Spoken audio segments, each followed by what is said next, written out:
제2장. 오순절날이 이미 이르매 그들이 다 같이 한 곳에 모였더니 호련히 하늘로부터 급하고 강한 바람 같은 소리가 있어 그들이 앉은 온 집에 가득하며 마치 불의 혀처럼 갈라지는 것들이 그들에게 보여 각 사람 위에 하나씩 임하여 있더니 그들이 다 성령의 충만함을 받고 성령이 말하게 하심을 따라 다른 언어들로 말하기를 시작하니라. 그때 경건한 유대인들이 천하 각국으로부터 와서 예루살렘에 머물러 있더니 이 소리가 나니 큰 무리가 모여 각각 자기의 방언으로 제자들이 말하는 것을 듣고 소동하여 다 놀라 신기하게 여겨 이르되, 보라, 이 말하는 사람들이 다 갈릴리 사람이 아니냐? 우리가 우리 각 사람이 난고 방언으로 듣게 되는 것이 어찌 됨이냐? 우리는 바데인과 메데인과 엘람인과 또 메소보다미아, 유대와 갑바도기아, 본도와 아시아, 부르기아와 밤빌리아, 애국과 및 구레네에 가까운 리비아 여러 지방에 사는 사람들과 로마로부터 온 나그네, 곧 유대인과 유대교에 들어온 사람들과 그레데인과 아라비아인들이라. 우리가 다 우리의 각 언어로 하나님의 큰일을 말함을 듣는도다. 다 놀라며 당황하여 서로 이르되, 이 어떤 일이냐? 또 어떤 이들은 조롱하여 이르되, 그들이 세술에 취하였다. 베드로가 11 사도와 함께 서서 소리를 높여 이르되, 유대인들과 예루살렘에 사는 모든 사람들아, 이 일을 너희로 알게 할 것이니 내 말에 귀를 기울이라.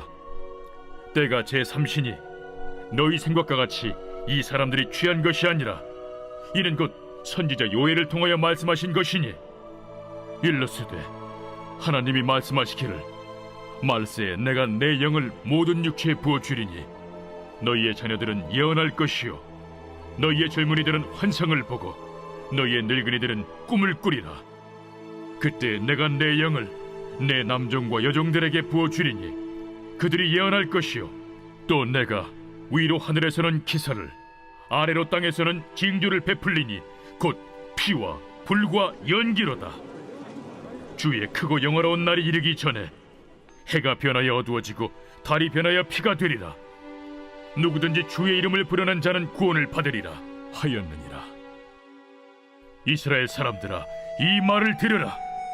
너희도 아는 바와 같이 하나님께서 나사렛 예수로 큰 권능과 기사와 표적을 너희 가운데서 베푸사 너희 앞에서 그를 증언하셨느니라.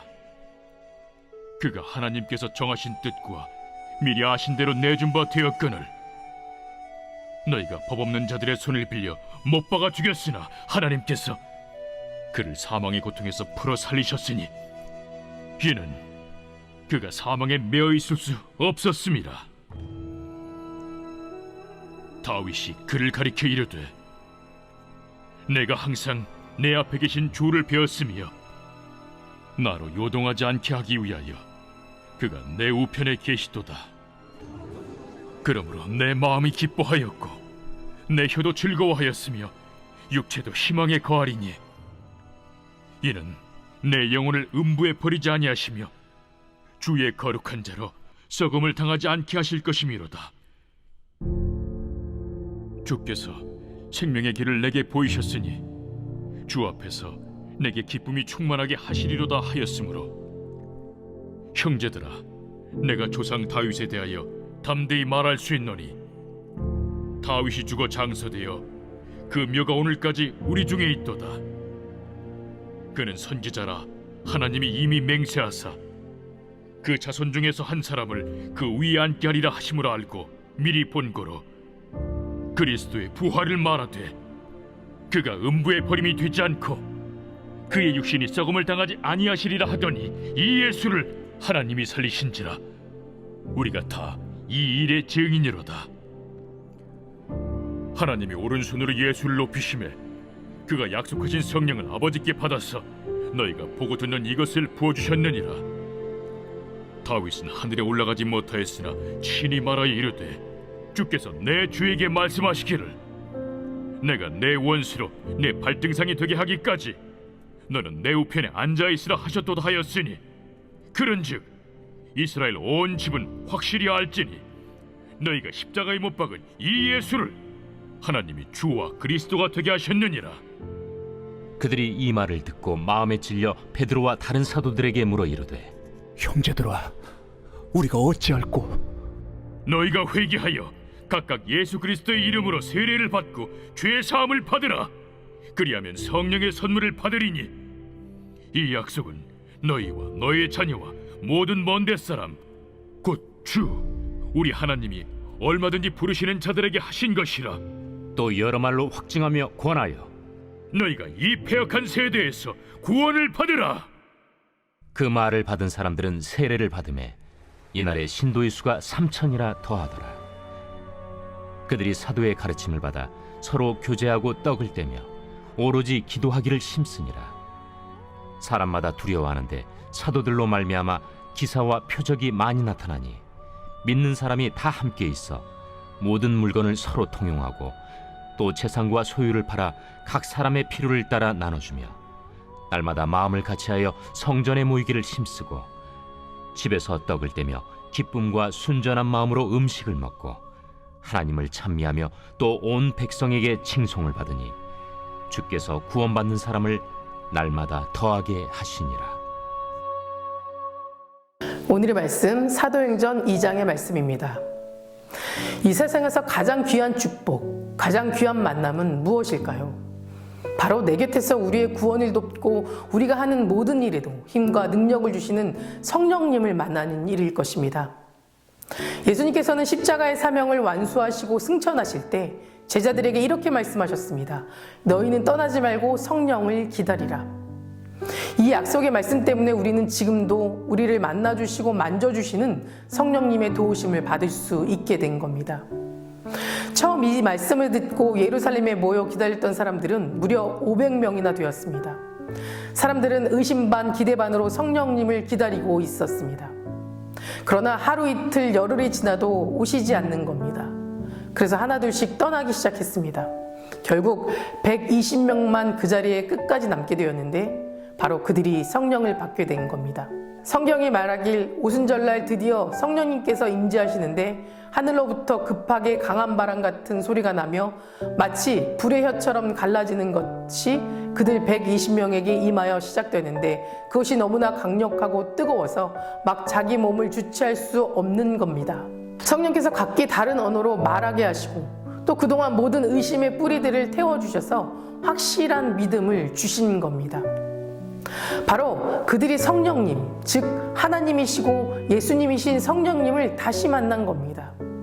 성령님을 만난 그들은 그 자리에서 마음이 뜨거워지는 역사를 체험하고 방언을 받고 주님이 살아계심을 다시 목격하였습니다. 그분을 만난 것입니다. 이와 같이 제자들은 성령님의 능력을 받은 덕분에 박해와 우상숭배와 정치적 압제라는 가혹한 환경에서 복음 전파를 시작할 수 있었고 이것은 아직도 복음 전파에 대한 해답이 되고 있습니다. 그런데 오늘 본문 말씀을 보면 복음을 전해 들은 무리들의 반응이 두 가지로 나누어집니다. 일부의 무리들은 우리가 다 우리의 각 방언으로 하나님의 큰 일을 말함을 듣는도다 라고 놀라고 신기해하는 반면에 또 다른 일부의 무리들은 저들이 세술에 취하였더라 라고 조롱하고 비난했습니다. 베드로는 이들 중 세술에 취하였다고 조롱하는 무리들을 향하여서 성령의 역사하심과 예수님을 통한 하나님의 구속사역에 대하여 선포하고 있는데 베드로의 이 설교에는 모든 구약 성경을 인용하여서 성령 강림과 예수 그리스도의 구속사역 또 그의 부활 승천이 모두 성경의 예언대로 성취되었다는 것을 말해주고 있습니다. 베드로는 세술에 취했다고 조롱하는 무리들에게 이것은 성령의 역사가 이미 요엘 선지자가 예언한 대로 성취된 것이라고 강조하였습니다. 요엘은 말세가 되면 성령이 하나님의 종들에게 충만히 부어질 것이고 또 여러 가지 기사와 징조들이 나타날 것이라고 예언했습니다. 베드로는 바로 이 예언이 오순절 성령 강림 사건으로 자신들을 통해 성취된 것이고 자신들에게 메시아를 전할 수 있는 능력이 있음을 보여준 겁니다. 하나님은 요엘 선지자를 통해서 자신에게 충성하는 남정과 여정들에게 성령을 부어주고 그들을 거룩한 권능을 소유한 사람들로 변화시켜 주겠다고 하셨습니다. 17절의 말씀을 보면 먼저 너희의 자녀들이 예언할 것이다 라고 하였습니다. 여기서 자녀들은 어린아이를 말합니다. 어린아이들은 그 삶의 경험도 없고 또 지식도 부족한 아이들입니다. 예언이라는 것은 앞으로 일어날 하나님의 섭리와 사람들의 운명을 미리 예언하는 겁니다. 그런데 이런 어린아이들도 성령을 받으면 예언을 하는 거룩한 권능을 얻는다고 말하는 겁니다. 그리고 젊은이들은 환상을 보게 될 것이라고 했습니다. 여기서 환상이라는 것은 거룩한 비전을 가리킵니다. 사람들 중에 가장 비판적이고 또 쉽게 낙심하는 사람이 젊은이들입니다. 요즘 젊은이들의 대부분은 회의론자들입니다. 또 의지는 너무 넘쳐서 사회가 그들의 비전을 이루어주지 않는다고 생각합니다. 그래서 사회 모순을 비판하고 사회 해이를 느끼는 젊은이들이 참 많습니다. 또 젊은이들은 육신의 만족을 위해서 쉽게 범죄에 빠지기도 합니다. 그런데 이런 젊은이들이 성령을 받으면 거룩한 비전을 가지게 된다는 겁니다. 희망을 지니게 된다는 겁니다. 어린 다윗이 골리앗을 두려워하지 않고 승리의 확신을 가지고 도전했듯이 주님의 비전과 용기를 지니게 된다는 겁니다. 거룩한 삶의 계획을 가지고 자신을 주님께 드릴 수 있게 된다는 겁니다. 끝으로 늙은이들은 꿈을 꾸리라 라고 말합니다. 여기서 말씀하시는 꿈은 소망을 의미합니다. 나이가 들면 대부분은 미래에 대한 대단한 소망을 꿈꾸기보다는 앞으로 살아갈 편안한 미래를 바라보게 된다고 합니다. 그런데 이런 나이를 먹은 사람들도 성령을 받으면 큰 소망, 즉 꿈을 꾸게 된다는 겁니다. 아브라함은 100세가 되었지만 아들을 얻는 꿈을 하나님께 받았습니다. 모세도 미디안 광야에 양치기로 있다가 80세의 나이에 출애굽의 지도자가 되는 꿈을 하나님께 받았습니다. 아무리 나이 먹은 사람이라도 성령을 받으면 어린아이처럼 꿈을 간직한 사람이 된다는 겁니다.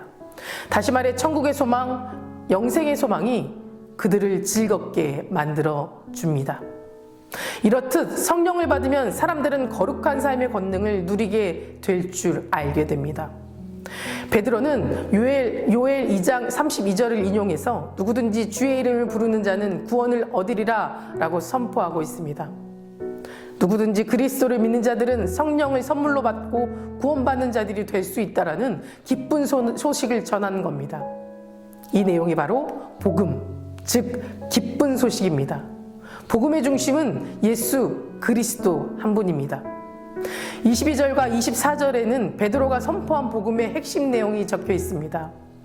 이스라엘 사람들아 이 말을 들으라. 너희도 아는 바와 같이 하나님께서 나사렛 예수로 큰 권능과 기사와 표적을 너희 가운데 베푸사 너희 앞으로 그를 증거하셨느니라. 그가 하나님께서 정하신 뜻과 미리 아신 대로 내준 바 되었거늘 너희가 법 없는 자들의 손을 빌려 못 박아 죽였으나 하나님께서 그를 사망의 고통에서 풀어 살리셨으니 이는 그가 사망에 매여 있을 수 없음이니라. 베드로는 이 말씀에서 예수 그리스도의 사역과 순환 그리고 부활에 대해서 증언하고 있습니다. 베드로는 예수 그리스도의 사역을 전했습니다. 22절의 큰 권능과 기사와 표적이라는 것은 예수 그리스도의 모든 사역을 나타내는 메시아의 징표를 말합니다. 예수님께서 공생의 3년 동안 수없이 많은 기사와 이적을 베푸셨습니다. 그리고 그러한 기사와 이적들은 예수님이 하나님의 권능을 지닌 메시아임을 입증하기에 충분한 것들이었습니다. 예수님께서는 구약에 예언된 메시아가 오셔서 행할 이적들을 다 행하셨고 심지어 죽은 자들을 살리기까지 하셨습니다. 이것으로 예수님께서는 온 인류의 구세주로 하나님이 보내신 그리스도임이 증명된 것입니다. 또 베드로는 그리스도의 대속 은혜를 전했습니다. 그리스도께서 십자가에 죽으신 것은 하나님께서 정하신 뜻과 미리 아신 대로 내어준 결과라고 선포했습니다. 즉 그리스도의 십자가 죽음은 하나님의 태초에 예정하신 인류 구속 계획을 이루신 이름을 강조하는 것입니다. 구약 성경은 메시아가 고난과 죽음의 길로 가 죄인들의 죄를 대속하게 될 것이라고 분명하게 예언하고 있습니다. 결국 베드로는 그리스도의 십자가가 죽음의 인류를 구원하시는 하나님의 구속 섭리의 중심인 것을 선포하는 겁니다. 이처럼 베드로의 그리스도 중심의 사역은 바로 신약 성경의 중심 사역이자 우리가 전하고 믿어야 할 복음의 핵심 진리인 겁니다. 사랑하는 성도 여러분, 사랑의 충만함을 달라고 기도하십시오. 그 힘으로 복음을 담대히 전하십시오. 나를 떠나서는 너희가 아무것도 할 수 없습니다 라고 하신 그 주님의 가르침을 늘 기억하면서 언제나 그리스도 중심으로 생활하면서 하나님이 이끄시는 옳은 길로 걸어가는 저와 여러분 되시기를 간절히 기도합니다. 다 같이 기도하시겠습니다. 오늘은 수요일입니다. 수요일의 공동기도 제목은 교회를 위해서 함께 기도하겠습니다. 교회의 부흥과 회복을 위해 기도해 주시고 이 땅의 교회가 복음으로 돌아갈 수 있도록 또 선교와 전도의 문이 활짝 열리게 해달라고 기도해 주시기 바랍니다. 사랑과 은혜가 충만하신 하나님, 오늘도 불러주심에 감사드립니다. 하나님을 떠나서는 우리는 아무것도 아님을 고백합니다. 그리스도인으로 이 땅을 살아가는 것이 우리에게 기쁨이 되길 소망합니다. 비록 남들이 알아주지 않는 길, 실망스럽고 볼품없어 보이는 길을 가게 되더라도 놀라운 구원과 역사를 이루실 주님을 바라보고 그 소망을 붙잡고 묵묵히 예수님의 길을 따라가는 삶을 살아가게 하여 주시옵소서. 특별히 이 땅의 모든 교회가 다시 주님의 복음 앞에 엎드려 기도하길 원합니다. 코로나로 인해 하나님을 예배하는 것이 불편해져 버린 세상 가운데 있습니다. 하나님 간절히 원하오니 주님을 예배하는 교회를 회복시켜 주시고 예배를 사모하고 지켜나갈 수 있도록 도와주시옵소서. 모든 교회가 영혼구원의 사명을 잘 감당하게 하시고 날마다 말씀 앞에 새로워지게 하셔서 하나님에게 또 이웃에게 사랑받는 교회 되게 하여 주시옵소서. 하루속히 전도와 선교의 문이 활짝 열릴 수 있도록 이 나라를 회복시켜 주시옵소서. 담임 목사님 사역 가운데 성령님 함께하여 주실 줄 믿습니다. 계획하시고 준비하시는 모든 사역 가운데 하나님이 능력이 나타나게 하여 주시고 함께 동력하고 중보하는 자들이 세워 주시옵소서. 우리 다음 세대 아이들의 믿음을 지켜 주시옵소서. 암으로 치유받고 있는 박재순 권사님, 유은영 권사님, 김시아 권사님, 이영숙 권사님, 이명숙 권사님, 오이미 성도님, 이동춘 성도님, 박세현 청년, 유경미 청년 깨끗이 치유해 주시고 추석 중인 성도님들, 사고로 입원 중인 성도님들에게는 힘을 주시오며 우울증, 공황장애, 불면증 겪고 있는 성도님들에게는 담대한 마음과 평안함을 허락하여 주시옵소서. 새벽마다 1,000번째 드리며 간구하는 제목에 응답하여 주시길 간절히 소망하며 이 모든 말씀 예수 그리스도의 이름으로 기도드립니다. 아멘.